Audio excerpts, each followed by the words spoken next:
You're listening to the VRverse, a virtual reality podcast where two friends talk all things VR. Now, let's join your hosts, the VR Realm and Dr. Oculus. Hello everyone, welcome to 47 of the VRverse Radio. Well, it's embarrassing. We wore the same hoodie. Again, we keep matching. 2 weeks. 2 months in a row. I've had a bit of a cold, so if I suddenly just mute my mic, it's because I don't want to treat you all with the coughing fits. But Yeah, he's dying and I'm sleepy. This is a good time. it's been very, very limited. Now with the coughs, but my luck is once I start talking, it'll be right, you need a cough now. Oh yeah, definitely. And the thing is, the more you hide it, or more you try and stop it, the worse. Yeah. So, but yeah. I'm joined by my lovely co-host, Dr. Oculus. We are. Oh, We've hit the high energy. It's the end of the year. We've hit the end of the year. We've hit the holiday season, so obviously we're earlier than normal. But we are here to give out some awards, our usual end of year awards. It's been a tough year this year. We've ate pretty well. Yeah. Much as it's as easy it is to be like, there's been nothing. We've ate pretty well this year, and this even I'm so tempted to reach out and be like, "We change this game," because stuff just keeps coming out, even up to this week, and there's stuff coming out in a couple of days as well, which sadly has missed the cutoff because the release date has been pushed back, so we've not had a chance to get them involved. Maybe next year. I'll try and remember you for next year. You know who you are. Yeah. What we normally do anyway, we normally run them December to November, don't we? Normally have to cut off in November anyway, because for this reason is obviously still games coming out in December, but they will definitely be taken into account next year. Yeah. We did go back all the way back, and none of the games that I can see on the list were part of there, but still lovely. Mm-hmm. We do have one for this year that was released December last year. Originally. Arizona Sunshine the other year. That one crept in the following year, right? Yeah. That was another one. Crazy times. Crazy times. Well, yeah. Should we just get on, I suppose? Yes. Yeah, we'll do that. Because then that way, if anything, we don't want to be filling time at the start and then not have time at the end. Yeah. Show some recognition to some of the developers, games that have really impressed us this year, and share some light on these wonderful, wonderful teams. Yeah, definitely. So, get started. We always like to give an award each for our most anticipated game for next year. Mm-hmm. Again, it's over time since we've first started discussing these. Man, my thing of this, I've looked at new ones and I'm like, there's this one. It looks like we've got. I mean, it didn't help that a lot of the showcases started coming out in November, so we're sort of started to hit the. Oh yeah, there's this one being announced. There's this one being announced. So we'll start. I'll start with mine. I'm looking forward to Knights of Fiona. I meant to Google that. What? So this is what is that? Coming from the team who did Ruins Magus, and you know how much I love that game anyway. It's going to be co-op. It's a full driven story adventure. Dragons are attacking a village. You can play solo, or you can get together with friends and try and basically play this campaign in order to defeat these dragons attacking the village. Means big boss fights and everything. And they've learned from stuff that they got feedback from on Ruins Magus. I can see it being a big thing. My sort of game. Same art style. On Steam, and it does look very, like you say, the visual style of it. Yeah, same art. Don't know if it's going to be my kind of thing, but I definitely can see its appeal. Same art style runes magus and spells, weapons. Like it's a mix. It's going to be like I said, as long as we hit the stuff runes magus did well, and also improves on stuff that maybe could have done better. It's definitely my type of game. Definitely the one that Fierce dragons have emerged. Join Fiona and her sworn knights to protect the kingdom. Embark on quests solo or with friends as you fight against the darkness. Mhm. Yeah, it looks like it sort of touches on all of the key sort of, you can shoot, bow and arrow, sword. Like it's got all of those key Spells, things. yeah. It's even got face-hugging gerbils. Okay, yeah, that looks crazy. Yeah. All right, I'll keep an eye on that. And I'm easily talked into most things. So if ever you want to play a 2 or 3 or Mhm. 4, how many players is it? Oh no, I just thought it was co-op. Who else you can play me Doesn't for? Yeah, it just says with more friends. It doesn't specifically say how many friends. Yeah. Although friends does have S on the end, so that implies at least 3. Yeah. Um, yeah, I can be talked into it. I can be talked into it. It's definitely one that Which this was like a last minute change for me within the yeah, I saw that. I saw that in the list. I was like, wait, I don't remember that game. What?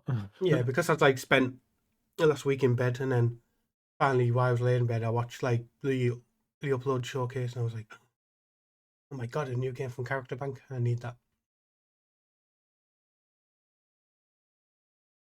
Definitely one to keep an eye on then. Because what was the other one? I mean, we'll give it an honorable mention then. Yeah, Was it Dread Meridian? Dread Meridian horror game.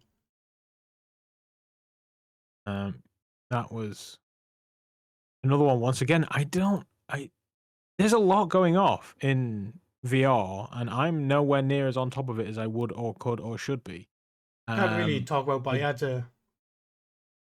done a bit of play test of that Dread Meridian and give them a good chunk of feedback about it, or what needs to be improved and stuff. So hopefully. Yeah, I like the look of that. That's a very interesting visual art style as well. I can see why. And the release date is set for January next year, so Yeah, full of not too far away. horror. Looks like they've got a lot going on. I believe it's Quest Get for a real Metro PlayStation. vibe. Demo is available now. Cool. I like that. I'm gonna bop a link in the chat for folks. Yeah, honorable mention. I flip-flopped a little bit like you, where I thought, "Oh, do I wanna go for Pocket Lands?" The Mhm. developer of Vermilion, um, is making so many, many years ago when Microsoft were talking about the HoloLens, they did a demo on stage where Yeah. somebody was playing Minecraft on, like, a virtual table, and it looked dope, and it was like, "Wow, that's gonna be great for Minecraft." It never materialized. I've never seen anything of it ever since. Um, but, yeah, the developer of Vermilion is releasing a game called Pocket Lands, which looks very similar to the Minecraft we were promised, except it's obviously their own style and Mhm. very small and very early days at the minute, but I've had a chance to play that as well, and they were like, "Yeah, share videos on this." I was like, "Okay, cool." So I started to create an evil layer, and gave them feedback, and they were like, "Okay, great." And then as I made the video, about 20 minutes later, they're like, "Oh, you know that feature you wanted? It's in there now," which would have made the video so much easier. But yeah, so that's a lovely little game that I was desperately looking forward to. But I think it's actually out in early access now. You can actually play it yourself. Yeah. So it's not coming soon anymore because it's out. It's available on Quest. So yeah, that was something. It's say very early days at the minute. It's very creative and diorama like, and I don't know whether it'll expand. But what I played ran crazy well, like way better than Vivecraft did. But then again, Mhm. Vivecraft did, you know, Minecraft, whereas this is not quite there yet. It's Minecraft creative mode, which is still incredibly fun. So that was tempted to have that, but mine came from Orcs Must Die. The team you very much love them. The team behind Captain Toonhead, right? Mhm. Yeah. Are bringing Orcs Must Die by the Blade next year. Apparently, also January, coming 22nd of January, 10 p.m. PST. Orcs Must Die was a game that when the UEVR mod came out, I was like, okay, I need to try this because I dig sort of tower defensey kind of games, and I jumped on that and I got Ball in, I think as well. Me and Ball were playing Orcs Must Die 3, and it was so fun. It worked so well, even though I couldn't properly get like a full VR experience out of it. Worked so well in VR that when they announced that while I was away from life, I was so excited. I couldn't wait to play that. So that is going to be phenomenal to play. Trying to get you a decent link, so if you want to check that out as well, by all means, I'm interested to see how go. they've managed the trap and the fact that you were doing stuff with the combat. I'm very interested to see how they're going to manage that. You know what I mean? In the like what way? What? In Orcs Must Die, I'm interested to see how they're going to do the traps. Like, so obviously you're doing the combat. Yes. Yeah. And I managing think getting traps down and stuff. it was certainly fine enough when I was playing it with a controller, with a pad, a gamepad. Yeah. Because a lot of the traps, most of the time I was laying those before the wave started. Mm-hmm. Fine. The combat isn't a big worry for me because I'm a lazy schmuck, and so I prefer pushing a button rather than swinging a sword and things like that. But at the end of the day, it's Orcs Must Die. It's going to be dope. And Yeah. Captain Toonhead is exactly that. I mean, it is essentially a tower defense game, which is very, very well executed, and it's a great time. So having that team making that game just makes absolute sense. Like, it just adds so much more excitement to it for me. And then, yeah, the Orcs Must Die has always been a franchise that I've been a massive fan of. So, yeah, that is. And we have we'll try next month. Hopefully, it'll still go ahead. We're going to get Reese on Games with T. He's been on here before. He is working with them on this game, so he'll be on. That'll be. I'm hoping that's going to be a thing, because the thing is, they filled in for me last year while I was in America for Connect. So I didn't get to be on the show at the same time. So yeah, I'm really hoping to get to. I hung out with Reese and that at events and stuff. Yeah.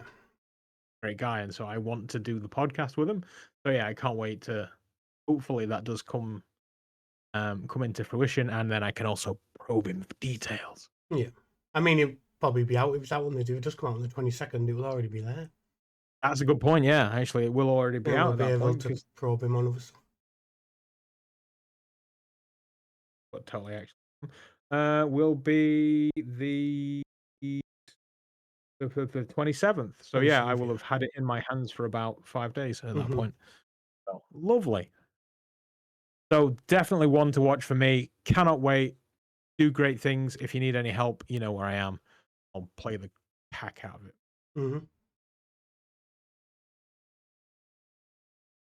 So that's our coming soon that we're looking forward to. There are many others. I flip-flopped as well with Ninja Turtles, because Ninja Turtles was essentially my entire life. So that's another one.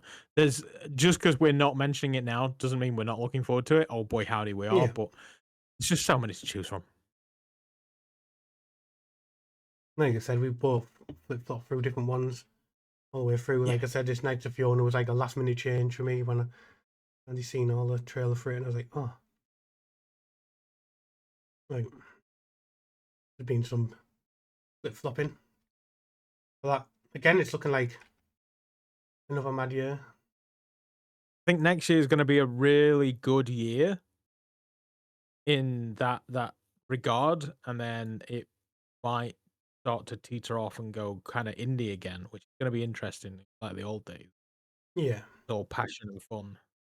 Either that, or it's just going to be a metric ton of Gorilla Tag clone. But that's the future times. Like, we've not been hit with any like big announcement for a game from Meta, so there's like the last few years they've been hitting like big games for Asgard's Wrath, Batman, Deadpool. We haven't really had anything from them for 2026, which is an interesting thing.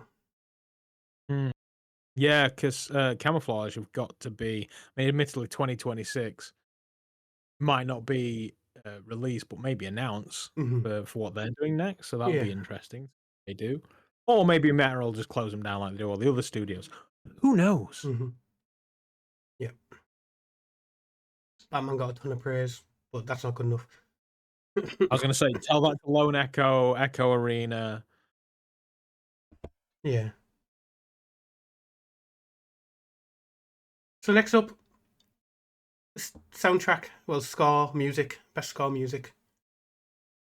Now we've been back and forth on this one as well, haven't we? Yeah, so I do want to mention chucking out their Titan Isles because that soundtrack was a beautiful soundtrack. It is. It is such a lovely, polished soundtrack.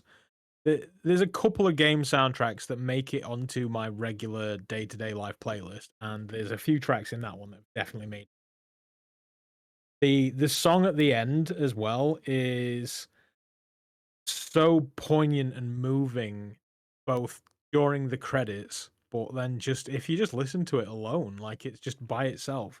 One of my criteria that I choose when I'm choosing the game soundtracks is, does it work when it's not in the game? Because there's a lot of game soundtracks that when you listen to them and they're in the game, you're like, oh yeah, this is good, works. Yeah. But then if you put it on your favorite music source, Spotify, whatever, others are available, do you still want to listen to it or do you want to skip it? Yeah. And there's a lot of music that I would just skip. Yeah. But Titan Isles is one of them that, there is definitely tracks on there. There's a couple of tracks on the likes of no, the game's completely gone. It's that memorable for me. But the one that we chose, I'm incredibly happy with, and for obvious reasons, you're going to see, especially criteria I just mentioned. Yeah. So the winner we chose for this one is Lumines Arise. Lumines Arise. Lumpy Minds Arise. However you want to say it. I saw Doc laughing and I thought he was waiting for me to try it. I'm going to go for the preamble and then be like, here, this is your problem now. Yeah, I'm going to get you. One of those for the longest time, sadly, I have been reading the title and I've never heard the title. And so I've been probably mispronouncing it for a very, very long time. And then they did the announcement or one of the trailers, and I was like, oh, that's how it's said. And now my brain can't correct the incorrect pronunciation I've been doing for so very, very long. But yeah, so that's stonking. Like Tetris Effect, I think won this a couple of years back, right? Like it just makes absolute sense. And the Tetris Effect is one of the games that has absolutely made it into daily life. I will listen to Connected and the Come Follow Me. Like I will listen to those songs all the time. Yeah. So yeah, that's absolutely brilliant. And then this game, I've not actually streamed it, which is odd because normally I do, but I played this just offline. And the soundtrack, there are a few tracks that work in the game itself that I'm like, I wouldn't listen to this outside of the game. But there are so many that I would listen to outside of the game very, very happily. The artist, I wish they did more, but when I look at them on Spotify, it's literally just Tetris sound. So yeah, I would happily listen to more from that artist. I think they've done a great job. The game itself, visually, it's a feast for the eyes. It's something that they seem to be doing quite well, and it makes me, the more they do, the more it makes me want to go back and give Rez another try. Because I played that and hated it, but I can't help but feel like it was because various tech issues. I was using the Quest 1 at the time and playing the PC version, and I had weird, you remember when we were playing fishing and my rod just disappeared? It was about that time, and so I was having controller issues and it wasn't working, and yeah, I think I've got it on the PlayStation. I should give it more of a chance, but my lasting memory of that game is... Yeah, PlayStation does eye tracking as well, which is this is the thing. Yeah. Like for marking the targets, so Yeah. But the soundtrack to that, the moment it's something that they I don't know whether they do it because of like demos and stuff. Hmm. There's always like the E3 demo, the section of the game that you play, and you're like, oh, this is very clearly a set piece designed to get people excited. And that game, the moment you walk into the game, the soundtrack, the game is never really going to change. The gameplay loop is always going to be drop blocks, make pops, Yeah. Dunzo. So then the area it has to get you is the soundtrack, and the moment you get into that game, wows you with the soundtrack. And then of course the environments, they obviously help as well. But they've done such a great job with that, and will I bought the Tetris Effect soundtrack on a website somewhere and then just completely lost all of the login details. I've no idea how to retrieve it. But I bought it because I just wanted to give them money for the music. Yeah, it's probably Bandcamp, was it? They normally sell them all on there. Probably. I don't know. I know I bought it, and I have no idea where I bought it. I just know I threw money at them for that soundtrack. So well done, Enhance. Enhance? I want to say Enhance. Yep. That amazing job. Keep making them. We'll keep buying them. Yeah, I'm going to say everyone they've made, like, I've loved them all. Humanity, they always do something special with what they do with the audio and the song choices. So, yeah. Yeah, absolutely. And keep an eye on the socials as well. We will be posting little sort of certificates. I say we. I do nothing here. Paul is the genius. Yeah, we'll be posting those on the socials as well, just to give them a little recognition. Mm-hmm. Tell them that they've won, that we like them, and yeah, let them know that they've done a great job. Yeah. Next up, best art direction. Now, I think for both of us, this wasn't one we flip flopped on. This was one where we both, It's a no-brainer. we both knew what was getting it. Like, Yeah, and the thing is, it's not just us that seem to agree. The community as a whole seem to have absolutely fallen in love, and not even the VR community. yeah, just everyone. Yes. But we both played flat screen and in VR.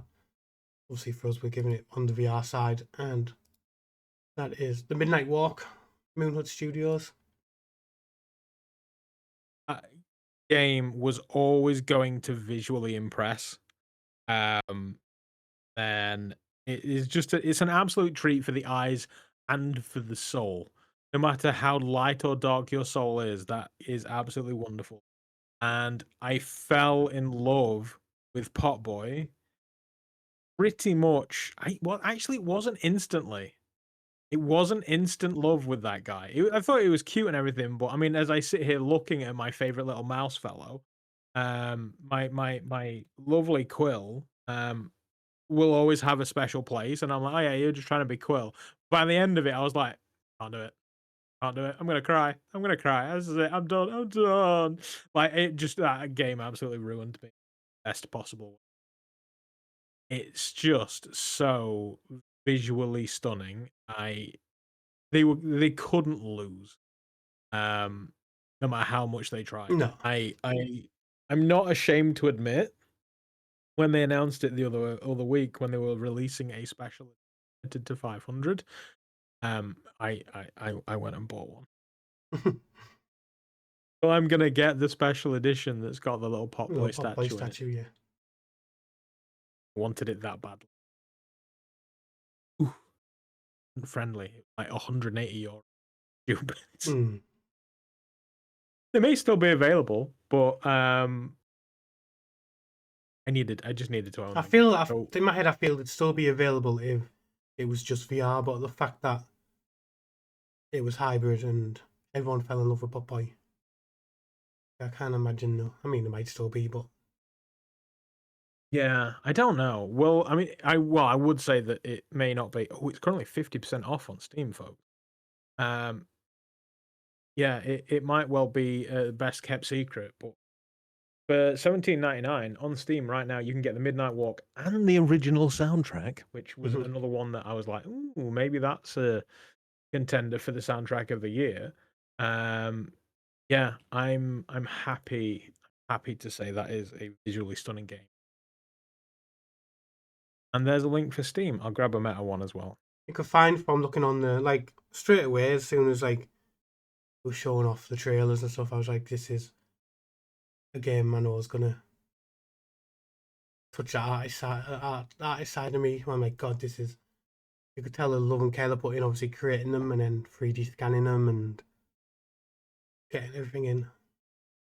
Yeah, everything is hand modeled in clay, isn't it? And then 3D scanned, Yeah, which is just insane. And they do some on Instagram and whatnot. They do some crazy lives where they're wandering around showing you all this. yeah, Really, really good to watch. And it's a world that they have built that on one hand I'm like, great, now do more. And then on the other hand, I'm like, surely that took like decades to put into yeah, effect, and it cannot be easy to just then, oh yeah, all right, yeah, we'll go do 5 more, see you in a bit. yeah, It's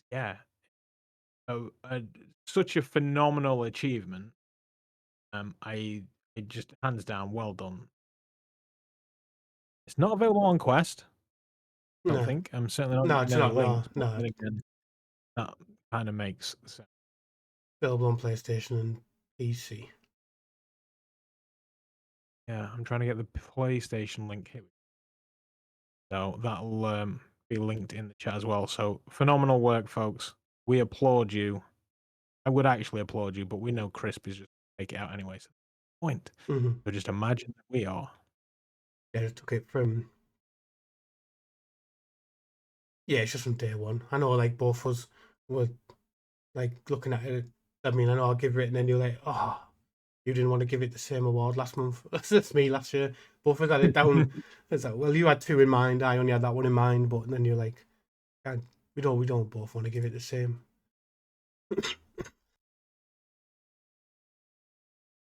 But yeah, well done to Absolutely. Moonwood Studios. Now, going from the artistic direction and the feast for the eyes, that brings us then to a feast for the ears. Yeah. The best audio design. Audio in a VR game has a just as big, if not a bigger part to the immersion as the visuals Mm-hmm. do. You can have a Quest game, but great audio can really sell the illusion, even if the eyes don't see it.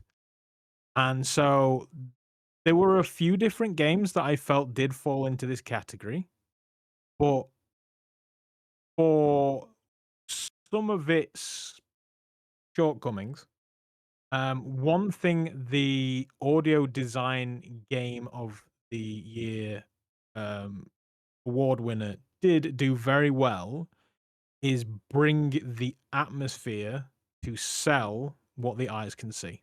Yeah. It was a difficult choice. There's plenty in Metro was this year, right? Was that last That year? was last year. Won it last year. Okay, there we go. That makes sense. So yeah, there was a good few, but for me, when you said this game, I instantly just said, "Yep, that's the one." The best audio design.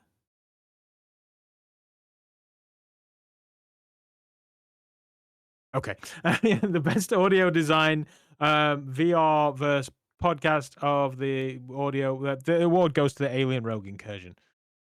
It was absolutely the hearing them scuttering through the walls and the ping of the scanner, and even if it got a little bit crazy and a little bit dumb and sometimes overly aggressive with the aliens to the point of like, okay, there's that many, I don't care about them anymore. Mm-hmm. The audio sells them so well that it's absolutely stunning. You like scurrying in the vents and inside the ship, and you're like, oh. You genuinely feel like they're just running all around you Mm-hmm. all the time, which is such an amazing thing that they did there. I'm notoriously tough on Servios as a studio, and I do think they do deserve this. I do. I think they had a bit of a bad time, bit of a bad rap with Alien. I don't think it deserved as much guff as it got. No.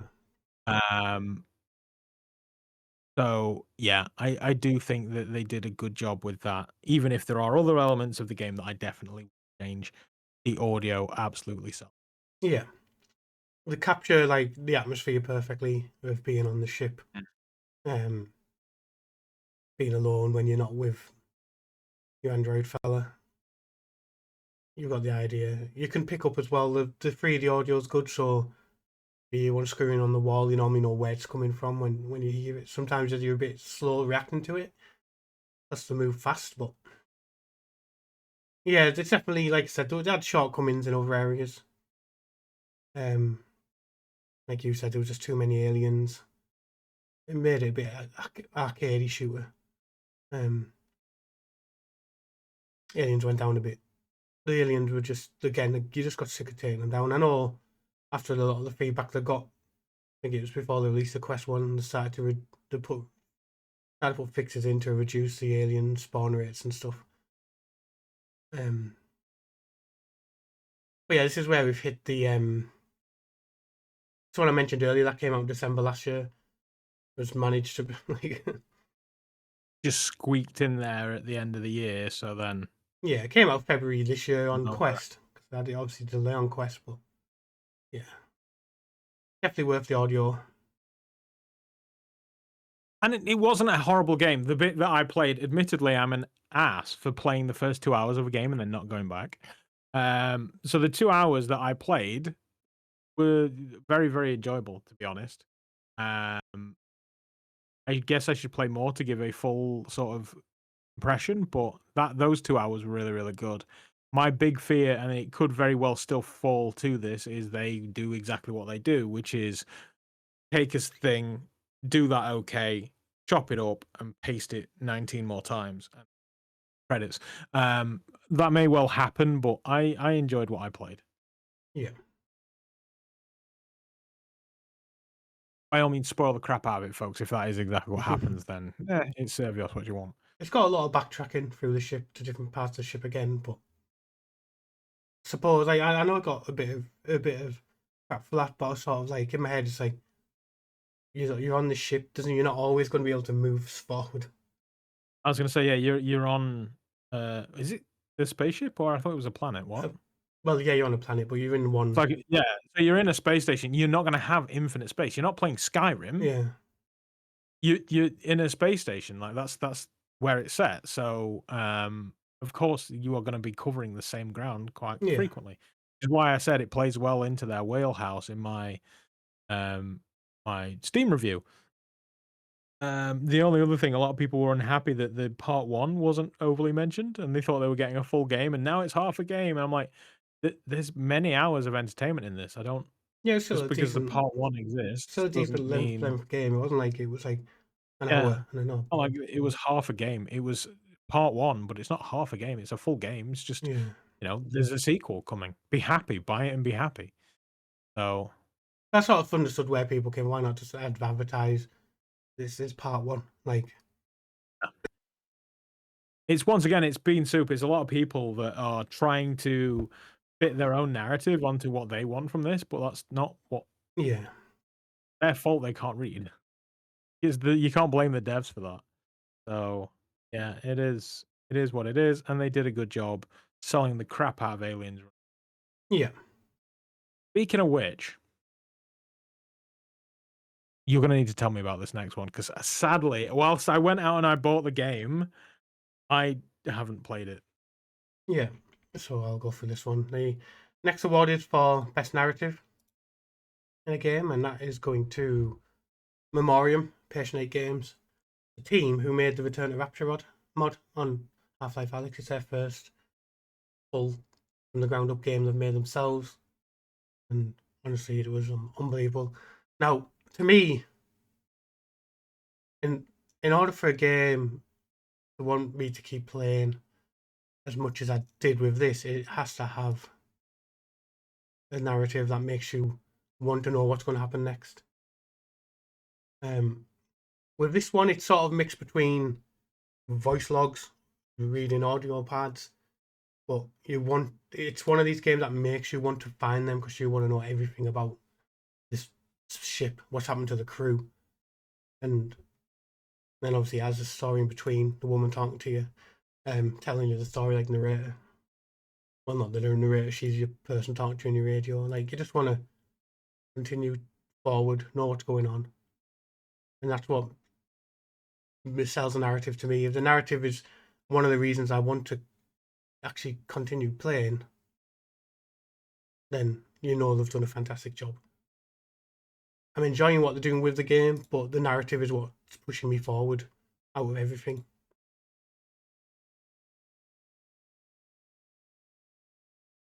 I can't hear you, Doc. Have you managed to mute?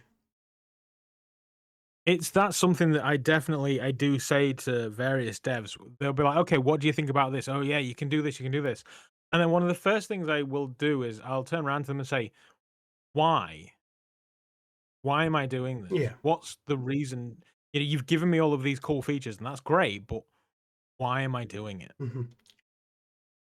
And that's something that can be quite difficult to nail. I was playing a game recently, a really indie game, which I honestly it was a tech demo at best. But they were like, "Oh yeah, so you can do this." It was like Audio Shield kind of vibe, but no, actually it wasn't. It was closer to a poor man's Audica. But yeah, you basically you could they're like, "Oh yeah, so you can do this, you can change spells." And I was like, "I just played that for 5 minutes. I didn't change spells once. What's the point? Why am I doing this? What's going on? Why? Why is Mm-hmm. give me a reason to do anything." And that's gonna draw me in. And yeah, that's the sort of thing that if a lot of games you see these pads and stuff, and you're like, this is don't care. And it's nice that it's optional for the people that just want to get in there and get mauled by what looks like gigantic Dead Space aliens. Oh my god, why did you want me to play this? That looks horrifying. Yeah, it's just got this weird alien staring at me on my screen. The fact that you are actively wanting to seek them out so you can find out more, that is just an absolute testament, a quality narrative Yeah. that is very well crafted. Like, Great. the team of being very on with the inspired by like the Dead Space, and it's like the story of it is like the level of the first Dead Space. It's like you want to know what's happening, you want to know why it's happening, and everything. And that's like they've captured that with this. Like like I said, you're gonna go and find. You want to find audio logs. You want to go and make sure you check every corner to see if there's like someone's card you can scan to get more information on them and stuff. Very, very good. And one thing I respect as well is when it first come out. I know this isn't about visuals, but it's about the story. But when it first went out, the visuals were a bit like, oh, but straight away they're like, oh, we're working on Quest 3 update. Like we've already started on that, and we're going to get them out. They got the Quest 3 visual out, and it's a beautiful game as well now. Like completely good looking game on the Quest. That is lovely to know. And just double checking, but thanks to the wonderful people at 2080 Publishing, I think. Yeah. Oh god, I'm screwing it up. I actually have a code to give away to a viewer. So Ooh. if you ping the VR Realm on X or reach out to one of us in some way, shape, or form, first person that reaches out, I will grab you. I'm 99% sure it is a quest code. Yeah, so to Mike's So Virtual Reality Races company's published it, 2080 it is a quest. Games, and it's made by the team that made the Return to Rapture mods for Half-Life Alyx. But again, it's an unbelievable thing for a first game as well. For that, what blows my mind more with the narrative is they've crafted this story, but there's like their first attempt at making like the game from the ground up, and they've crafted this narrative that you want to know, you want to continue playing for the narrative. Like a small team to do that as well. It's a bit crazy. I'm just hurry up so we can go and finish and I can go play it. I wanted to play it today, but I ended up overrunning at work. I finished at 5. I didn't leave until gone 6. Yeah. And that kind of messed me. So yeah, I'm the narrative that you have told me makes me want to go play it. So fantastic work. Links to the game are in the chat if you do want to buy any of these games. Or failing that, reach out and we'll ping a list somewhere. We'll figure it out. But yeah, Patient 8 Games, great work. It looks creepy as all heck. Yep. I'd like to also, next one, I'd like to give a shout out to a game as well, because Smash Drums won it last year, and Portham's could just continue to give his game support. But the next one is for best ongoing support. But just want to give a shout out to support him from Smash Drums. He's definitely not won it. They won it last year, but he's continued. He's released a campaign mode, the quest. He's brought it to PlayStation, so a new track pack could come out. So he has supported it, and also he put the best update in ever. The other day, he messaged me to let him know he's given me the VR Realm with drum kit in there. You can now play the VR Realm drums in there. Nice. This is why I was sick and I was like, I want to go and try it out, but I can't. I want to go and look at it. I did. One of my big problems is when I'm gaming, I'm streaming. When I'm streaming, the way I capture my audio, especially for the PlayStation, it's all kind of a bit messed up, and it adds a delay to all of the games I play. And I just pretend like it's not there and play. But rhythm games, it's borderline impossible to do. Yeah. And so I am just basically hitting buttons in time with what I'm seeing, and I can't get in with the audio, which disappoints me, but it is what it is. And so yeah, I do very much enjoy like Smash Drums. No, I'm not even wearing the t-shirt now. Shh. I went out and I bought the merch for it because this game's great. So definitely massive honorable mention to Smash Drums for their ongoing support. But the game that we're giving it to this year, so this award in the past has gone to the likes of Walkabout Mini Golf, I seem to remember. Yeah. Pistol Whip one, yeah, I think. Pistol Whip, yeah, that is the game that just never stopped giving. And this year, I don't know because it's not on my list. Is it not?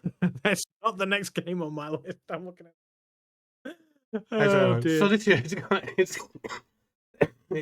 of Pinball Effects VR.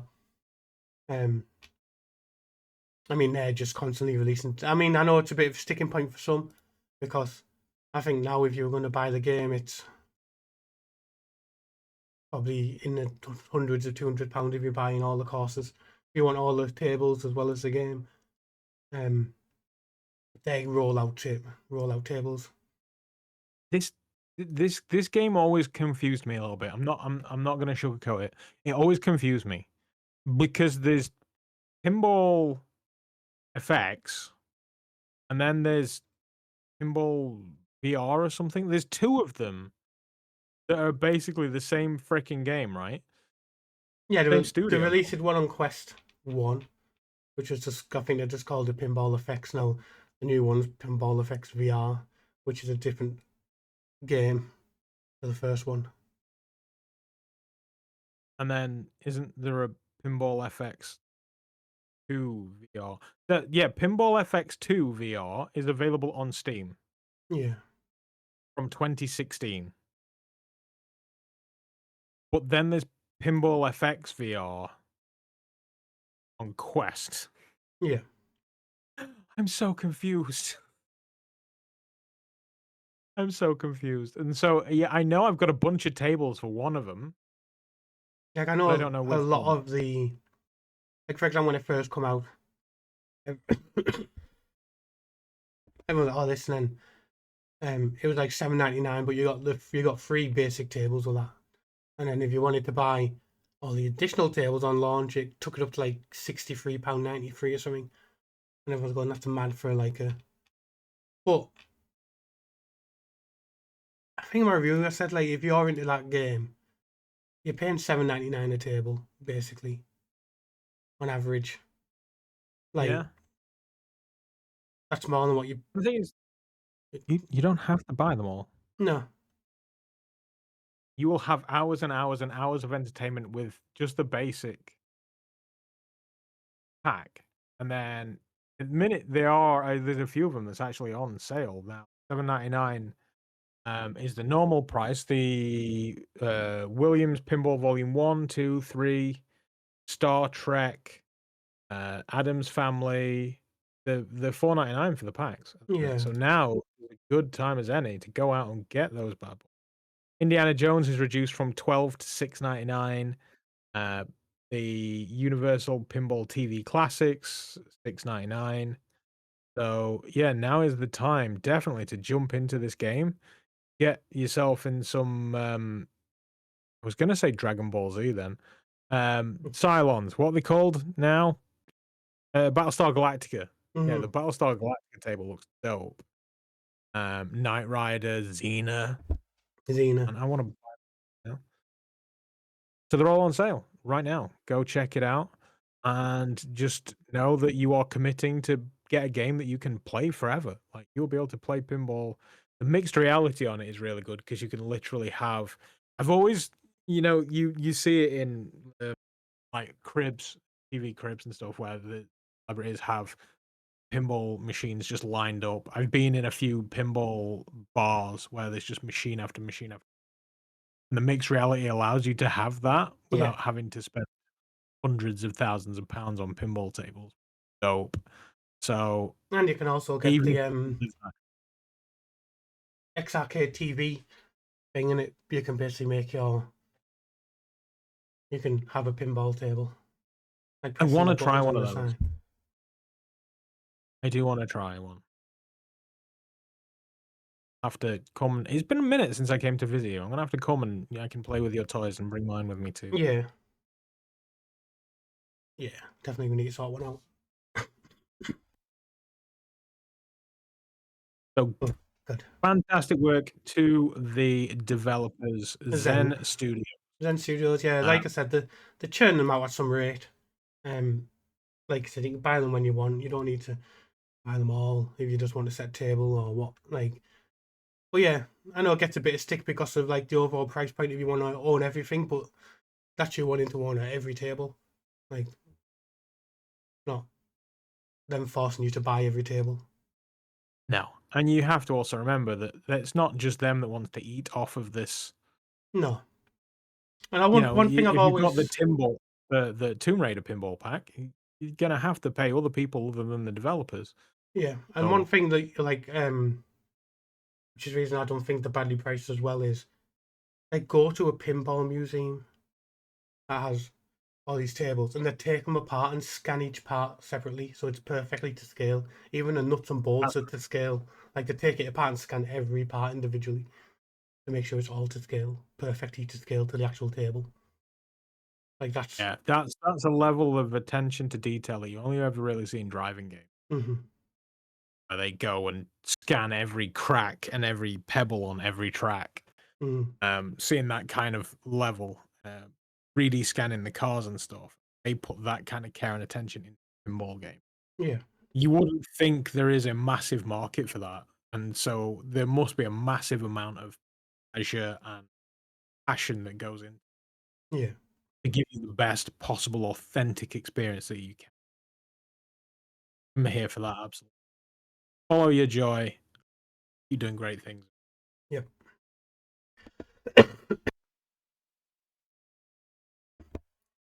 I've got a bit of a tickly throat at the moment. That's absolutely fine. I'm gonna get rid of it. So while you're busy coughing up a lung, I'll be busy. Presumably, this is the list now. Looking at the next award. So our next award is the award that we gave to Starship Home last year. Yeah. I seem to remember. the Mixed Reality Award. The Mixed Reality, there have been a good few different offerings this year, but the one that truly I think transcends both genre and also age is the one that we've gone for. It came out very, very recently. It is the wonderful Laser Dance. Yeah. Um, the same developer that made Cubism, which I'm absolutely no I don't hide that fact. I love that game. But when Laser Dance was announced many, many moons ago, I was very, very pleased and I love the idea of it. And it's come so close to release so many times, but for one reason or another, technical or otherwise, it's not come out. And now it's finally been released into early access and it is so fun. And the moment I told my mum about it, she's like, "Yeah, you need to bring that to my Christmas party because I want to get everybody playing that." I can't wait to show that, but it is a game that is absolutely just it's a low key workout as well. Okay, it shocked me how much it got me, how active it made me for just no reason whatsoever. So boo to you for that one, Thomas. But yeah, I think it's a phenomenal game, and you've done a great job. Did you manage to get around to playing it, or did you fall to your illness before you had chance? I did a little bit before I started a few days ago. I started to feel like I had a bit of energy, but it made it hard because obviously I was coughing a lot. So I'd get to a point and I'd be like, "Oh, I need to stop the cough," but then like end up like moving and hitting the laser because I'm coughing. But Yeah. It's the premise is all of those, like, highway robbery, all those robbery films, the yeah, Mission Impossible.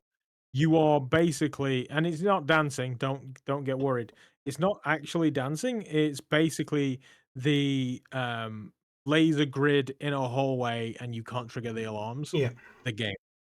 And it's absolutely fantastic. It adds the lasers to anywhere. I've done laser dance in a tiny little front office that we have, all the way through just an entire hallway and a bedroom in the house. hmm As much as the Quest would let me scan, I scanned it and turned that into laser dance, and it was such a great time. I thoroughly recommend, even if you have a small play space, you can still get good joy out of that. yeah. I like a basic square room I was working in. I mean, there's still stuff stood in the play space and stuff that I have to like consider, but I enjoyed what I did. Like I said, I just wanted to jump in and at least try it. Um, the best I could. So well done you, Thomas. You have done exactly what I knew you would do and made a great game. And it's got legs too. There's many different options. You can go back and do speed runs and challenges as well. So there is so much to do, and we salute you. Keep fighting the good fight and doing great things with mixed reality. You don't need controllers either. Like Yeah. you can literally just put the headset on and you can just play it using your hand. Something that I think the first hand track game I ever saw, if not the first hand track game that ever existed, was Cubism. And hmm so Thomas really just takes what meta give him and runs with it. Yeah. Fantastic effort. The next up, we have simulator games. Something again that feel just suits VR. Like if they're gonna If chuck. you're gonna make a simulator game, you should make it VR. Yeah. The It's portable. just kind of a no-brainer. Yeah. I was so pleased when Power Wash Sim was announced at Connect 3 years ago. Was it Mm. 3 years? 3 Connects ago, anyway. Yeah. Um, oh dear, don't get me started, German Rifter. So yes, it was definitely and we've had some pretty decent simulators this year. We've had some less decent simulators as well. Yeah. Um, I quite enjoyed Electrician Simulator, and I also enjoyed Workshop Simulator as well. hmm And in the past, I've definitely enjoyed the likes of Car Mechanic Simulator. The devs for Lawnmower Simulator reached out to me, and then they kind of vanished, and so I never played it. But afterwards, I hear I dodged a bullet, so I've never really faced them either. Um, But this year, the simulator that has caught me definitely by pleasant surprise, um, and I know you enjoyed it as well. Yeah, I enjoyed what I played of it. Yeah, what good. Yeah, I think it taps into the little boy and probably girls as well, in all of us, where we all just kind of want to operate heavy machinery, Hmm. and so that is a game that this game delivers in spades or even bucket loads. And that was, of course, if you've not guessed by now, the wonderful Dig VR. Yeah, Just Add Water, I want to say, is the yeah. developer. Um, and they did a fantastic job of capturing the essence, because I've driven diggers in real life and the forklifts and stuff. They've nailed it. They've absolutely nailed it. What it is like. I'm not saying it's going to teach you to drive a digger, but it's not far off. So they've taken exactly what they needed to do, the act of driving an excavator or whatever, and they have made it very, very accessible in VR for anybody to do. Hmm. From small jobs of digging up ponds right up to treasure hunting and even hook a duck. And there's is a All bowling as well. And bowling, yes, there is definitely bowling. Of There is, multiplayer stuff. yeah. The multiplayer stuff. I had so much fun playing that with a friend, with Dave. Um, I was obviously slightly more experienced than he was, Mm. and so I didn't want to rush off and leave him. So then what I did is I was reaching over the wall with my scoop, and I was nicking his dirt. Oh, I was messing with him the entire time. I couldn't believe it was one of those, like, "I can't believe that worked" moments. And, yeah, that game brought me so much joy, and then to top it off, last year's, hardware of the year. Yeah. Really? Hmm. Yes, that's right. Because the hardware came out, but Dig, because in my head, the Roto VR chair came out with Dig. It That's did on not the actually the case. Quest came 4, out didn't it? I think this year it's only had PC and PSVR 2 release. Okay, that makes a bit more sense, yeah. So then, of course, playing it in the Roto VR chair as well adds a whole new level of immersion to that game, which then just really tips it over the edge. So, um, yeah, great work with that. Just Add Water. You did great work, and I applaud it. I hope that you had so much success, Yeah. because it definitely.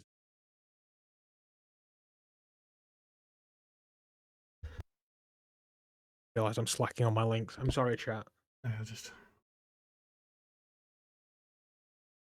so And next, then, of course, Paul's posting all this to the socials at the same time as well. yeah. We're spread very thin. We need a producer. If you want to be a producer, it pays nothing, and we are impossible to work with. Apply now.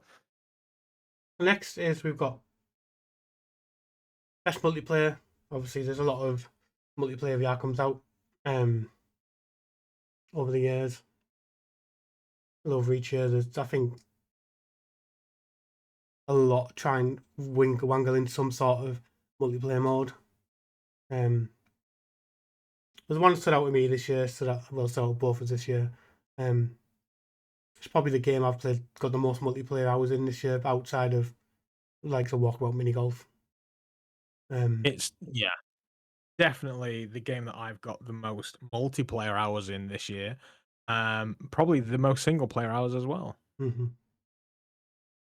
I'm trying to go into Titan Alice and Side Tech Games. Obviously, you've had John on as a guest this year as well, talking about it. He's like, no, his passion, but the whole team's passion for this is unbelievable. Yeah, it is. You can tell it was built from the ground up with multiplayer. Is something that SciTech games have always done very, very well, even from Windlands 2. You can see they're playing that game multiplayer. It's one of my, if ever anybody says, like, what's your top 5 experiences, I have at least a top sort of 3, and they aren't based on what you would think. They're basically based on the way that games make me feel, and Yeah. the way that I play them. I get I can't have that anywhere else experience. And Windlands is definitely one of them, and it is in a multiplayer environment. And I'm not a big multiplayer guy. I don't do a lot of I still don't do a lot of competitive multiplayer. I will play with friends when asked, absolutely. But it's one of those games that for the first time, Titan Isles, I would launch the game, and I would just open lobby and just play and just let anybody in the world wanted to join. Yeah. Because not only does it do multiplayer so very, very well, and it can be very, very beneficial, but the community behind it is also so lovely and welcoming. It is so great to interact with them. So Titan Isles, absolutely to me, definitely a multiplayer game for me of the year, hands down. It's like I was trying to arrange sessions in with people who I normally play with, midlife Scottish gamer, and like one of them couldn't make it. So then I'll still jump in with the other one, and then we'll arrange another night on it. It wasn't like, okay, let's. Sometimes when this happens, we're like, oh, let's arrange a night on a different night when all of us can be there. But this, I was like, let's just play it tonight, just the two of us then, and then we'll go in the three of us next. And again, it'd be like, oh, can't make. Are we still going in as two? It was like, That's the thing. I've played a good few games with the like midlife and that. We played what's the one where your penguins strapped together? I think it was penguins. yeah, Pretty sure we were.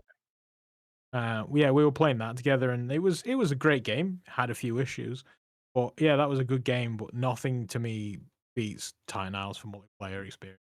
no, And if ever literally anybody in the world, if you want to play Titan Isles, you just let me know. I will jump in. I will either be a Sherpa and guide you to the promised land, or I will just be a warm body and just kill everything while you take in whatever you want to do. Like I'm there for Titan Isles.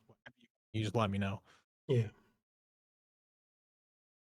it definitely one worth adding to your list, especially if you've got a group of friends as well. I mean, like Doc said, he's happy going solo, but if you've got get in there with a group of friends and you can maybe talk about taking different classes rather than all being the same class or learning stuff, just works Yeah, so well. the But synergies between the characters can be very, very beneficial. yeah, The Storm shooting out Goliath's gloop balls, causing an explosion, things like that. It's just like I say, it has clearly been built with multiplayer in mind, yeah, and it's just so fun. And they currently have a winter event going on now, so go and collect the presents. It is doable. 13 seen me do it.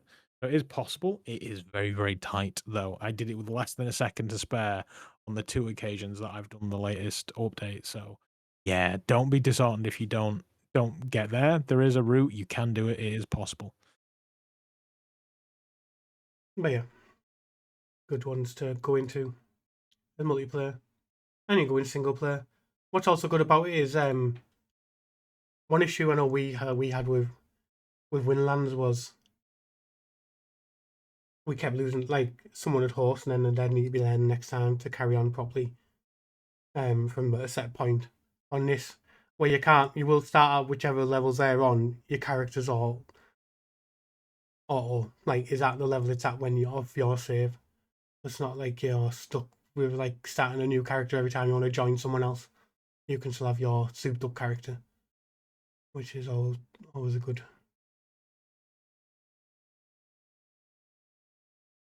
That's it. And the thing is, every time you play, whether you just jump in for 1 run or 10, you are earning points to go towards your pool you to upgrade your characters. So even if you just jump in like 10 different groups and do 10 different games with 10 different people, it's totally fine. Totally fine. You'll just earn more to get your characters stronger. Yeah. Yeah. I would love to have a hardcore group of friends that we can try and push New Game Plus. I'm currently on New Game Plus 3 on my quest, but yeah, I reset my PC progress because somebody came in and they'd not played it and I didn't want to give them spoilers, so I just started from the beginning again. Like I say, I'm just that happy to play that. I will absolutely do it. So Yeah. yeah, absolutely. Do you know what I'm not happy to play? Horror games. I am. Yeah. Horror games. Make you poo yourself games. That's it. The Brown Trouser Award. Yeah.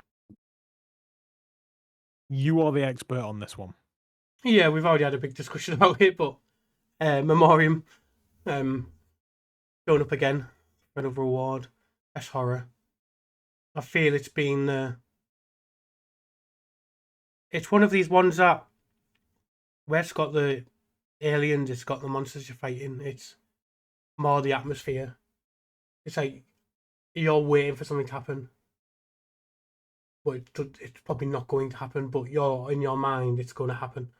Like you'll be walking past like a blob of goop, and you're like, something's going to burst out of that.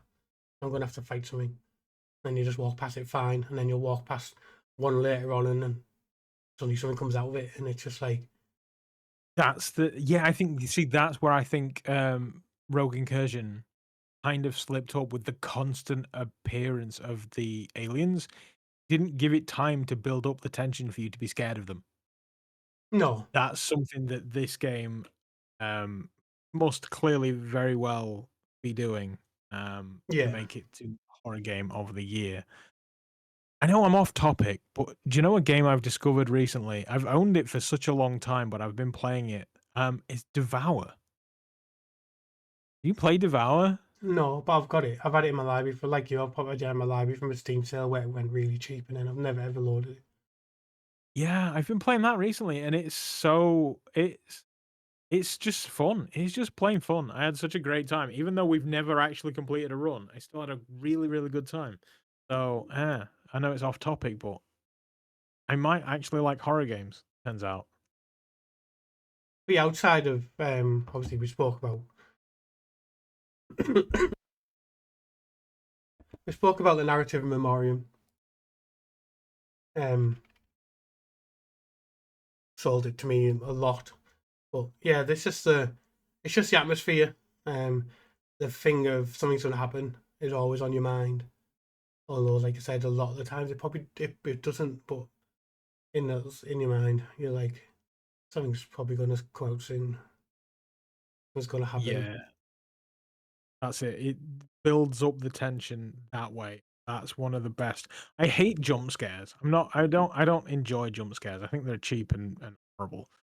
Whereas games that earn it through building up tension with audio cues and Yeah, allowing you to scare yourself with that, and they don't have to do anything. That is the best way of scaring a game. yeah. That can And build your nerves up. It'll yeah, let your imagination do the work. And then every now and then throw a jump scare or something. It's not too much. But yeah, I like you with horror games, but to just rely on constant jump scares. You're just like, just yeah, give me a break from them. unearned and cheap. Yeah. Well, the good news is for the PC gamers, that game is coming your way in Q1 of 2026. So you never know; it might come back next year on the PC awards for horror games if nothing else comes out. Mm-hmm. Yeah. Go wishlist it now. Wish I know. Yeah. I was at a buying it on Quest.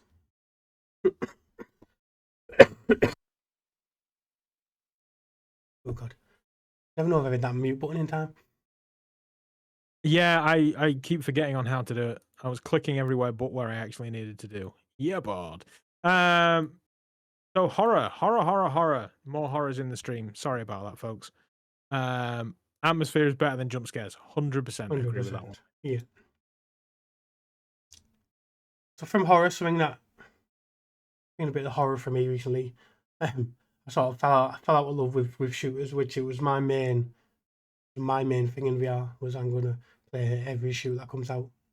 I didn't join the beta for this, but I've had a few games since its release. But I didn't really normally I'd jump straight into the beta of things like this. But so we're looking at best shooter and gone for Download it. I never played it. Well, the beta or the Yeah, the beta. I downloaded it and I never actually got round to it. It's as I said earlier, competitive gaming, no matter what form, doesn't often float my boat. It's not my big thing. But I heard so much good about this, it was impossible to. Yeah. So Forefront, if you don't know what it is, it's a Battlefield style game in VR now. Destructible buildings, vehicles, big maps, many players. Made by Triangle Factory, who made Breaches, and obviously Breaches was a well received Rainbow Six type game, like team camp. One team camps, one team needs to break in and do the objectives. Now they've gone for the Battlefield style, bigger maps, more people, structural buildings, helicopters, or there's vehicles everywhere. Yeah, during the week of the beta there, basically unavoidable. Yeah, It was absolutely community reaction was incredibly overwhelmingly positive. Hopefully, they've managed to transition that into some kind of actual success. Talking about these. yeah, it's only in early access at the moment when it's released, so it's released in early access, so still work to be done on it. I think that's probably why it's only on Western PC at the moment, because we all know Sony don't like early access. Like anything. But yeah, it's obviously got the potential to build to be the VR shooter to be playing.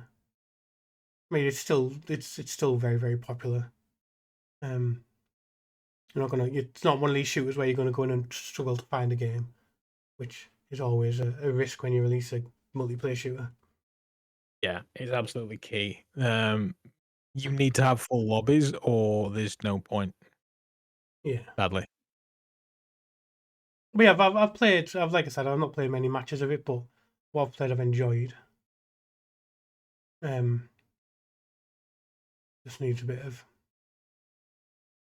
Yeah, I think it's again it'll keep its thing on if they're adding new maps, if they're adding new stuff.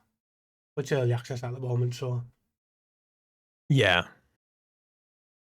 That's it. They will finagle, and unlike other companies, it looks like they have learned from mistakes from previous games, and they are using that to their advantage, which is good. And as I say, the community reaction to it is so incredibly overwhelming that it's impossible to ignore. If you have a even vague interest in those kinds of games, I think you should definitely give it some time.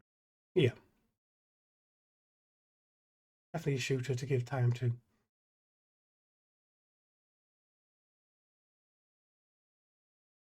One game though that is absolutely worth your time if you are like me, rather than shooting things, like to use the noodle, then puzzle games are where you live. You've missed one. You've missed one. Do I puzzle. did not, did I? Oh yeah, I've gone to the wrong list again. Well, that's fine. Well, Look at do puzzle game first, because it doesn't really matter. we'll go back to it. We'll go back to it. And I'm sorry if I messed up your tweet order. Yeah, so puzzle games is where I live. That is my thing. I love puzzle games. I mentioned Cubism. It is one of my favorite games, and I will say that name every single day of the week until I stop saying it. So there was a game that really struck me this year, and I knew it would the moment. I believe if it wasn't I think it was my most anticipated last year. It was. Yep. Yeah. I say I flip-flopped on that one a little bit as well, but I believe I settled on this one. It is absolutely fantastic. It is exactly what you want it to be when you hear about where it came from and what it's doing.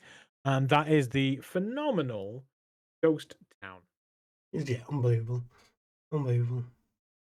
It's such a great and once again, this was one where I was like, do we go narrative for this? We were on the fence for the narrative for Ghost Town. It's available on PC, it's available on Quest. It On looks PlayStation. absolutely stunning. And I didn't actually the PlayStation release was fairly recent, wasn't Yeah, a few weeks ago. Yeah. And the Fireproof Studios have done an absolutely phenomenal job with this, and rightly so. It's won ridiculous amounts of awards, not just from ourselves as well, but Hmm. from the Yeah.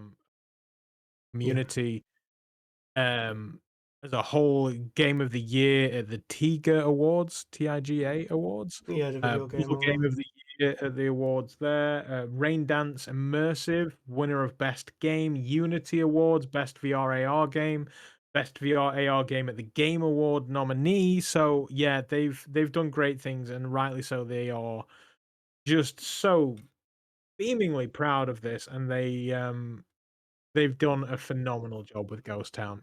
I I had the also, pleasure. I jumped into this. I knew I was going to love it the moment I saw it was coming from the developers of The Room. yeah. I love The Room, Dark Matter, and so yeah, this is just more of the same of what you expect from them. A wonderful, wonderful puzzle game with a great story. See, it shows it's done well because I'm not a massive puzzle game player, but this, I've played it on Quest and then I've played it on PlayStation now. Um, and it made me like then start paying attention to other puzzle games, which shows good job it's done because now I'm like, actually, that was really good. Let me try this puzzle. Like, I'll try this puzzle game actually, like, which I probably wouldn't have been interested in if I'd not played Ghost Town. It was a game that just I was like, God, this is level. Like, this is everything's just so well. Puzzles are well planned. Like I said, it's got fantastic narrative. Could have easily took the narrative award. Um,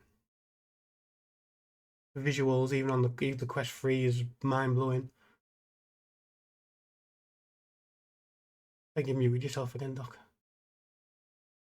I'm mumbling away to myself. Yeah, one of the things I found recently is that I've been being like, oh, the graphics don't look great on this, and I realize it's because every time I play it, I'm streaming, and dynamic foveated rendering is knocking the quality down. I played it off stream, I was like, oh no, this game looks amazing. Even on the Quest, this looks superb. So I need to remember that when I'm looking at games in future. But yeah, it's such a great, great game, and you're gonna have a great time. If you're a fan of The Room, then this is an essential purchase for you. Yeah, and like I said, it's available on all platforms now. It was like Maytime PlayStation, Maytime Quest release, wasn't it? And then PC was only like a month or so after, and then PlayStation got it Yeah. maybe a couple of weeks ago. Let's have a look. When was it?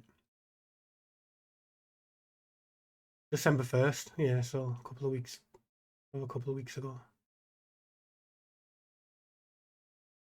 But again, it's the fact that as soon as you got in contact me about to look at PlayStation version, I was like, yeah, and then that I just played through it all at once. Like I didn't think, I had to stop to charge my controllers, and that's like to put them on charge, and I was like, I'm going straight back on that, like into it and finishing it.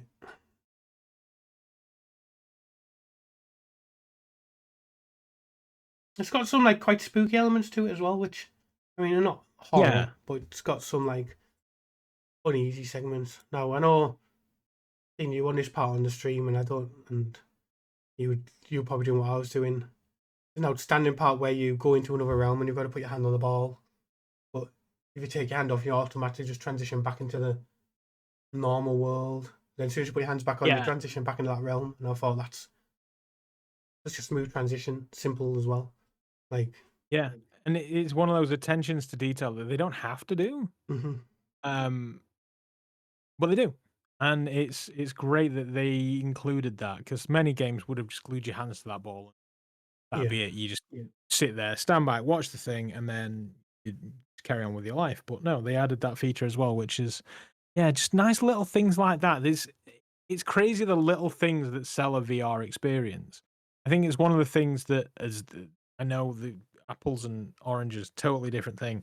But one of the things that Job Simulator did very, very well is it allowed your imagination to dream up a thing that was ridiculously dumb, and then it worked. yeah. It's like, oh, And that's the thing. that just those little attentions to detail is something that's key for a VR game, and it's wonderful that they included it. Yeah, it's just like I said, just little touches like that, like any game. Like for example, let's say how interactive everything is in Half-Life Alyx. Now you sometimes find if you can't pick anything up, you're sort of taken out of the game now.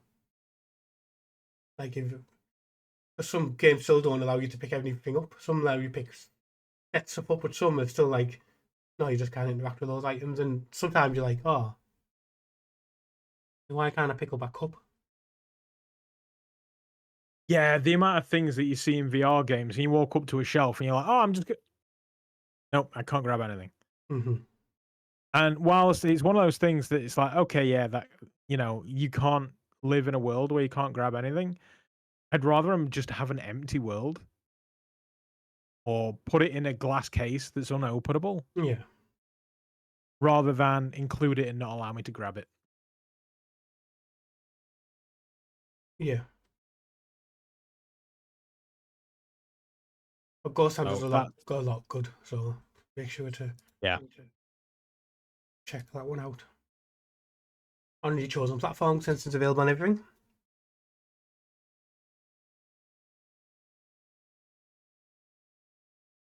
Next up, got Best Family. It's more of a award where people of any age can play it. It's not a set thing. No, I didn't know this was a thing. This is one that you've this is one played. I've played and chucked in there. Yeah. Stay Forever Home from Wind Up Minds. Some of the team that made Boggo, which obviously Quest shut down. Yeah. Look like more pet simulator game, like looking after a pet, virtual pet. So this one is a mix. You've now got a dog. You bring it into your real world, into your mixed reality world, and you can play with it in the mixed reality world. It'll lay down, it'll go to sleep, it'll walk around your room. But then it's also added a game in, so then you will go out the door and it will load you into a virtual reality field with stuff to do and stuff to collect, and then you can use this collect stuff to buy new toys to play with and things like that.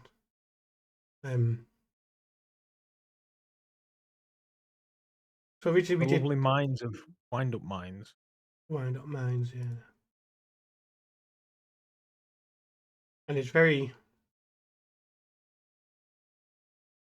I think it's just perfect for get all the family. Like I've had fun playing it, but I know fang well I could put my niece in it and she'd love it. Yeah.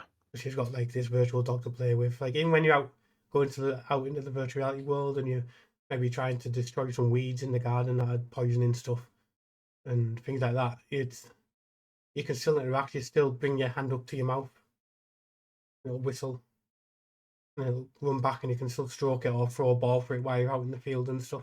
You can still do all the playing stuff, but then at the end of the day, you come into the house, and then it transitions into your room, and you've got this dog with you in your room basically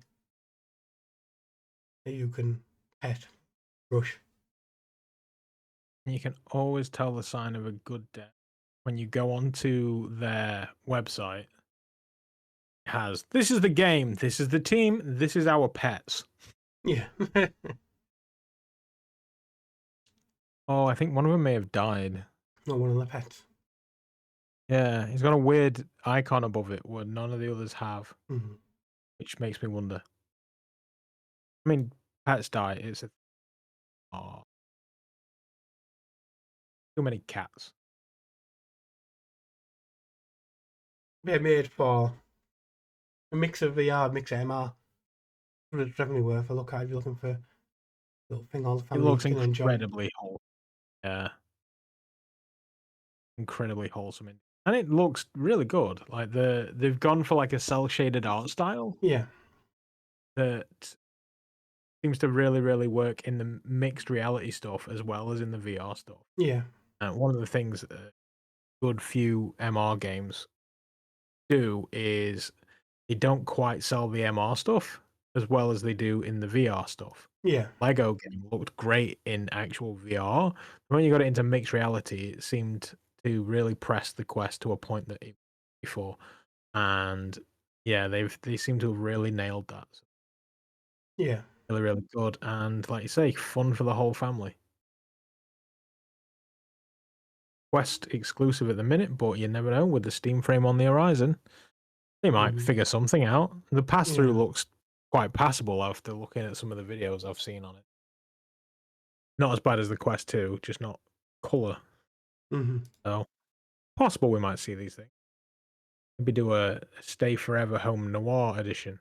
Yeah, everything's like black, white, and a bit of red in every now and then. A bit like Sin City. Yeah, but they can't do colour. True, yeah. Of course they can do colour, you schmuck. It's the asset can be colour, the freaking world can't be. Yeah, the world will be black and white, and the dog can have a little bit of red spikes things on them. Give it like a little neckerchief. Mm-hmm. So family fun for all. Stay forever home. We applaud you. Yeah. Said, pretending to. Next up, it's not really much family fun. I mean, it depends on what your family is, but I was going to say maybe the Manson family. Yeah. So next up, we're going to do best action adventure, which there was only really one choice for this. We finally got a game that the series deserved in VR, and what VR truly deserved for this series. And I think it's like fourth time lucky, and that's Hitman: World of Assassination. PC VR and PlayStation VR 2. Finally, we got. First, we obviously got PlayStation, which was PSVR 1, which was using controller. And the only real actions you could do was like. And that came to PC as well. That was on PC. Yeah, and it came to PC, and we were all like, yes, finally going to get to use both hands, and well, you're going to use one hand, your hand didn't. And then we got the Quest version of it, native version of it, which the less said the better. We don't discuss the Quest version. And then we got PlayStation VR 2 came out and said, this is Hitman, and it showed you them using both hands and everything. I was like, finally. And then obviously after a bit, they've updated the PC version to that as well. Yeah, I own this game on so many different platforms, and I've never played it. I bought it on the PC, and then it had such a weird pricing model that I spent a fortune on the game in the end so I could play it. Then I bought it on the Quest because the PC version wasn't working right for me, and that went the way that went. And then I bought it on the PlayStation to get the new update, and then they released the new update on the PC. And I've played maybe the tutorial mission on all of those, and that's it. Of all of them, I've probably spent well over 100 quid on that game, and I've played the tutorial. Is that the pile? Is that the pile? It's the fake boat party thing, yeah. Oh, sorry, yeah. Sorry, yeah, we go on the boat made out of like wood, like yeah. Actually, no, I do remember creeping around in a bush in an aircraft carrier, not aircraft carrier, like a hangar, and strapping a guy to a plane and then launching the plane. I think the way I killed him. And everyone was like, "Oh no, what a horrible accident!" And I was like, "Yeah!" And then somebody saw me do a thing, and then murdered everybody and ran. Yeah. So it's one of those games that I've always bought, and I don't know why. I don't know why I keep buying them. I really don't, but I always buy them. Oh yeah, we've finally got one that it utilized VR properly. Yeah, for a change. Because I mean, if you want to be Agent 47, you want to be Agent 47. You don't want to be like the one-handed Agent 47. You don't want to be using a controller. The only thing I wish they did was in the new one was allow you to when you hang off stuff to be like choose to climb off and hang on, pivot yourself around. Because anytime you hang off a building on this or climb, it puts you a ladder, it puts you in third person, takes you away. Okay. And I just wish that. I mean, I understand why they've probably done it for comfort and stuff, but thinking why is there not an option to do it all manually, like shimmy around edges of buildings and stuff, rather than it cut into third person and you're moving him around. I get why they let you ladder manually. I don't know if I suppose there's climbing games where you literally just reach out and shimmy your hands across. Yeah, no, I guess they could absolutely implement that. That'd be fairly doable. Maybe it's part of the porting, probably like a porting issue, like possibly. Maybe it was a PlayStation thing, and PlayStation were like, "Yeah, you have to make this comfortable for a large market, so don't do that. Do this." Which I get. That's fine. Which we've seen in the past. Yeah. Seen it recently with pools. I've played it on PC. There's a part where like you walk and the room turns with you. It's like you get this part and it's like a ramp, but when you walk it, the room turns. And on PlayStation, it's got a force vignette, but on the PC, it doesn't. Oh wow. That's immersion breaking in a big bad way. Yeah, just on that one, just on those parts. But I was like, it wasn't on PC, so it must be a PlayStation. Must be a Sony thing. Yeah, to get through certification. Yeah, Hitman, plenty of content. There's plenty of updates, like weekly contracts. Monthly in that game now? Yeah, I think it's a monthly contract, isn't it? Like you're helping Eminem. It's going to disappear. Yeah, I think you're helping Eminem kill Slim Shady. Yeah, which is like a year after the album came out, but whatever, it's fine. Yeah. I need to get in there before it disappears. Then I think it's only like on for the month. I think it's a little change to another one. But yeah, that comes in. Everything like that comes in VR, so it's a good concept update. Plenty of content because you're getting Hitman 1, 2, and 3 playing all VR, like the whole each game.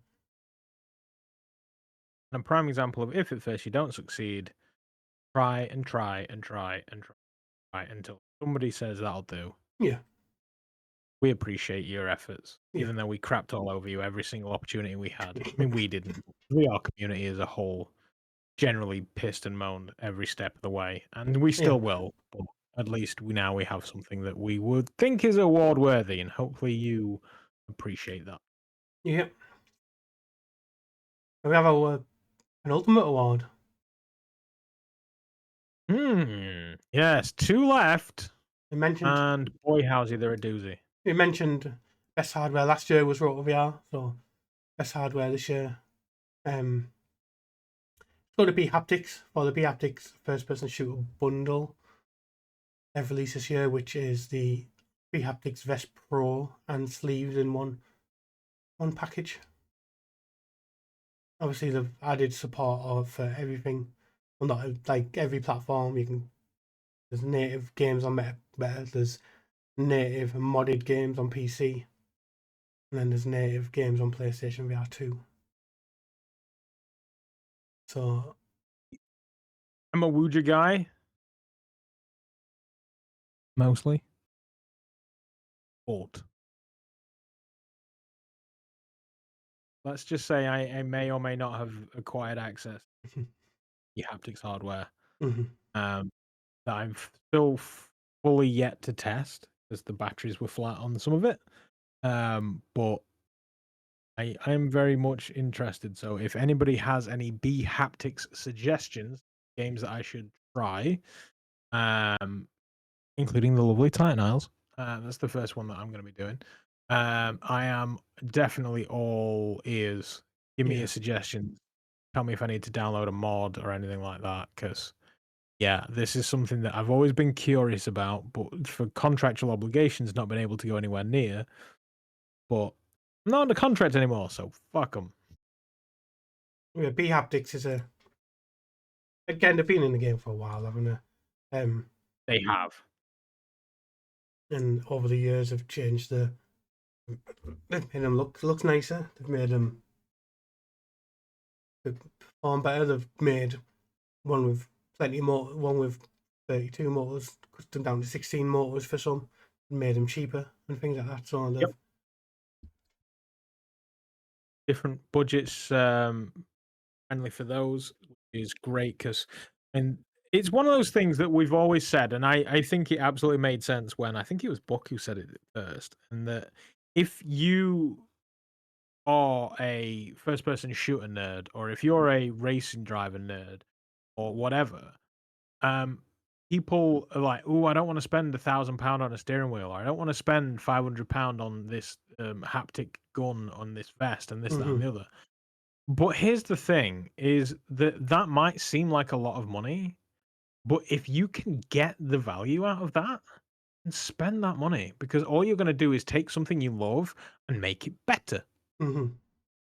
And so, yes, okay, they have very, very expensive vests. I know not everybody's got the disposable income to go out and buy a £500 haptic vest, and that's where the X16, I want to say, comes in. And that suits a lower budget. It's still expensive, don't get me wrong, it is a luxury item, but it's great that they do that kind of thing, and it will give you a better experience. Yeah. Just like you can buy a £200 steering wheel, or you can buy the £900 steering wheel. Different levels. But if you enjoy it, you spend that money and live your joy. Because you can't take it with you, and the government will steal it when you die. Well, this year I've tried this 16 and one, and it still does a great job. Yeah, that doesn't shock me at all. It's just got haptics. I say I've only really got the Wooja to lean on, but the haptics is like the next evolution of gaming. We had, the joystick, and then we had the joypad, and then we had the joypad with a rumble, and this is now the rumble feature for your body. And so I think the haptics is an essential part of immersion, not just in VR, in all gaming. And I'm all for it. Yeah. I'm agnostic at this point now. I'm not just talking about Wooja. If you can get a rumble, I bought I had an Owo, the one that electrocutes you rather than vibrates you. I have one of those. I bought one of those cheap off eBay, but the problem is it's something that always worried me about the B haptics is they are sized. They are, and the one that I bought off eBay was ridiculously cheap, but as a result, it's way too small for me. Like it's a bra if I'm lucky, and so I haven't actually used it in the box doing nothing. Yeah. But I'm all about the haptics. Add to your joy, folks. Yeah, definitely. Like I think what they've done well with this year with them as well, they've changed up the design a bit on the front. They've added extra stuff in that I didn't have in the original B haptics. Like you can actually turn it on and adjust the volume on the front of the vest, rather than having to like reach around and do it on the back of the vest. I noticed that the power button was on the back, and I was like, "This is awkward." Yeah. Yeah, that was a thing that I did notice. But then again, mine is old because the owner of it got a new one. So I was like, "Yeah, I do." So yeah, and I've got the wrists and the face as well. So I do definitely. Once you go into tight hours with that wrist, face, and vest on, oh my god, unbelievable! Really? Yeah. Yeah. Right, so now I've got to play Monster Space Game and Titan Isles. Does Monster Space Game support it? Don't think so. No. Unless they've added it in since then, but probably not then. I know Mike from 2018 butchered his B-haptics vest, so I don't know whether he would have had that to be like, yeah, this is good, you should use this. He used it to create a paintball rig that shot him when he got shot in game. That video was hilarious. And I'm stalling because it's 9:45. Yeah, we've got another award to go. We are down to the last award. And it's not just any old award. This is for all the marbles. This is the biggie. This is the one you want. This is our Game of the Year 2025. Most prestige, like screw the BAFTAs, screw the video game awards. This is the one that all the devs are like, oh, please, can we win this? Past it was gone to the likes of Camouflage and Batman. And this year it is no exception. It is Yeah. a phenomenal game and very, very deserving. Already got an award tonight. And it was a higgledy-piggledy award that got put in the wrong place. Which left me... That's right. And it left me a bit puzzled. It's Laser Dance! Making me laugh, made me cough. We got it's Ghost Town. Fireproof Games. Can I pick them? Can I pick them? That's all I'm saying. My most anticipated game of the year. Yep, most anticipated game for last year. Big shoes now. I've set you up to fail. I'm sorry. But still. But yeah, Ghost Town. Again, I mean, we've talked about it a lot on there, but a game that got me to actually start playing puzzle games. So, like, wanting to play puzzle games. If I can start asking people to call me the Nostradamus of VR. I predicted Ghost Town. I'm claiming that. Screw you all. I'm claiming that. I predicted that Xbox's next console would be a face-mounted HMD that you just stream games to. And they released the Xbox Quest. Oh, right, yeah, it's not an Xbox console, but still, I'm calling it, I'm saying it. And I also said that the Valve, the Deckard is going to be a Steam Deck that is basically got AR capabilities. And if you look at the product spec, they say that the Steam frame is essentially a Steam Deck that you wear on your face. I am the Nostradamus of VR. Don't at me. I tried to keep a straight face. Oh, it's been a great year, dude. It has been a great year, and it's been such a pleasure doing this with you. Yeah, it's been a great year for podcast. Great year for VR. Bringing me on this journey with you. I appreciate it so much. Yeah. Everything's been good.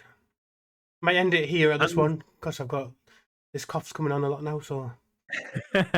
And of course, to all of you, the wonderful viewers that listen to us and keep us going, we very much appreciate all of your support. Have a wonderful festive period, whatever you are or aren't doing. And yeah, buy Titan Isles, reach out to me. I want to play it in B Haptics. Yeah, reach out to Doc or anyone to if you thought he just joined and he hasn't had any messages yet. There's a code for Memoriam. There is a Memoriam, and also I have codes for Cubism as well. If you want a code for Cubism, let me know on the quest once again. And also I have a code for Moss 1, I think. I'll have to check my emails. But yeah, if you're interested in any of those, as a thank you for all of your support this year, please reach out. I've got some quest games for you. Let me know. Yeah, I just want to basically repeat what Doc said. I appreciate everyone who's been around this year again. Another fourth year or third year of the podcast. Time goes mad. Must be fourth because it's 47. And it's 47? 3 years on Twitch. Yeah, because it would be 48, but we missed that month when I had the passing in my family than we saw. But yeah, they've been around 3 years on Twitch now. Mad. But yeah, thank you everyone who's listening. It got me wrapped and numbers are up again for listening through the audio platforms as well this year. Followers are up this year on the audio side as well. Yeah, we'll be back next year. Yeah, like I said, hopefully January we'll have T, who's in the chat at the moment. He'll be coming on in January to talk to us about Orcs Must Die and just general VR. A lovely, lovely man. Thank everyone who's joined us live, everyone who's listening afterwards.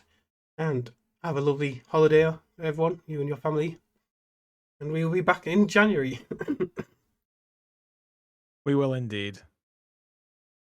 Thank you, everyone. Take care of yourselves and one another.